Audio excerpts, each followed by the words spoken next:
Tuhan kita Yesus Kristus menurut Matius bab 9 ayat 9 sampai 12. Setelah Yesus pergi dari situ, ia melihat seorang yang bernama Matius duduk di rumah cukai. Lalu ia berkata kepadanya, "Ikutlah aku." Maka berdirilah Matius lalu mengikut dia. Kemudian ketika Yesus makan di rumah Matius, datanglah banyak pemungut cukai dan orang berdosa dan makan bersama-sama dengan dia dan murid-muridnya. Pada waktu orang Farisi melihat hal itu, berkatalah mereka kepada murid-murid Yesus, "Mengapa gurumu makan bersama-sama dengan pemungut cukai dan orang-orang berdosa?" Yesus mendengarnya dan berkata, "Bukan orang sehat yang memerlukan tabib, tetapi orang sakit."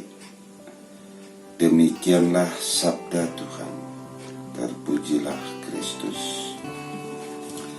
Saudara-saudari yang terkasih, Minggu ke-25 ini, bacaan Injil Matius sungguh mengharukan bagi kita. Kita mendengar ketulusan Yesus makan bersama-sama orang berdosa, pemungut cukai yang dipanggil Lewi. Kita pasti terinspirasi dari tanggapan orang banyak pada zaman itu yang sungguh menilai Yesus dari sisi negatif. Sudut pandang tersebut membuat hati mereka tertutup pada nilai-nilai yang positif. Yang sebenarnya nilai positif ini jauh lebih berharga, dan mereka gagal menangkap belas kasih Yesus yang diberikan kepada orang berdosa. Sisi lain, penilaian negatif tersebut terhadap Yesus yang makan bersama di rumah pemungut cukai, yang membuat hati banyak orang pada zaman itu tidak bisa lagi menangkap belas kasih Yesus yang memberikan kerahiman kepada orang berdosa. Injil Yesus pada hari ini membuka ruang sadar kita agar kita menjadi pribadi yang tidak mudah menilai negatif terhadap orang lain, khususnya terhadap keluarga.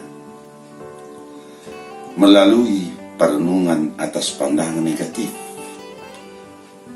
orang banyak tersebut, ternyata masih terulang pada zaman ini.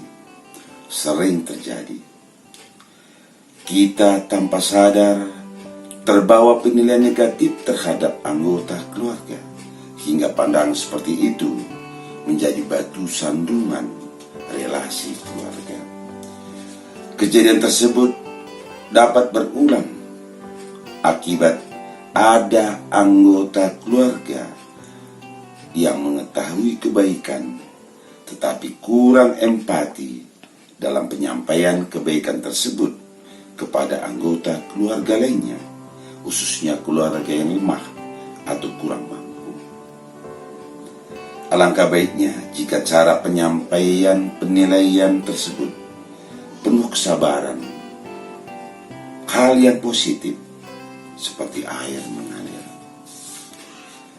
Dampak penilaian negatif terhadap anggota keluarga atau orang lain malahan menambah beban bagi pribadi yang bersangkutan, sulit berkembang dan berbenah menjadi pribadi yang lebih baik. Kalau melakukan introspeksi diri, kita akan menyadari penilaian yang sudah terlanjur negatif diberikan membuat keluarga, khususnya pasangan kita, enggan untuk berubah. karena secara refleks anggota keluarga itu terbawa emosi negatif dengan berkata dalam hati, untuk apa berubah? Toh tidak akan berubah penilaian atas diriku. Belajar dari kasus Lewi ini dan khotbah Bapak Suci Seri Paus di Kuba tentang kebutuhan literasi keluarga. Perdalamlah ilmu dengan banyak membaca buku, tambah pengetahuanmu untuk berpikir lebih luas, positive thinking, dan melihat jauh ke depan. Semua itu akan membantu setiap pasangan lebih dewasa dalam mengambil sikap dan bertindak di dalam keluarga. Kebutuhan literasi memperdalam pikiran positif akan membuka nurani kembali kepada jati diri kita yang sesungguhnya. Kita yang berpikir positif akan selalu mampu menjalani liku-liku kehidupan dengan tidak pernah berkeluh kesah, tetapi malah sebaliknya penuh bersyukur dan berbesar hati untuk terus mencari solusi dari setiap pergolakan. Satu sisi, dari membangun komunitas keluarga, rasa syukur itu akan mengungkapkan kata-kata ajaib yang dicanangkan oleh gereja. Permisi, mohon maaf, terima kasih, dan minta tolong. Saudara-saudari, pada musim pandemi ini khususnya, literasi tersebut bukan hanya untuk kebutuhan keluarga kita, tapi juga dibutuhkan untuk keterampilan olah pikir memberdayakan masyarakat di sekitar kita. Marilah berjuang untuk membawa keluarga kita menjadi bagian dari ladang keluarga Santo Matius, penulis Injil. Berani membuka hati dan berpikir positif, penuh gembiraan menerima tawaran makan bersama Yesus, hingga keluarga mampu menjadi pabrik harapan, saleh sukacita, ulu berita gembira bagi anak cucu dan tetangga.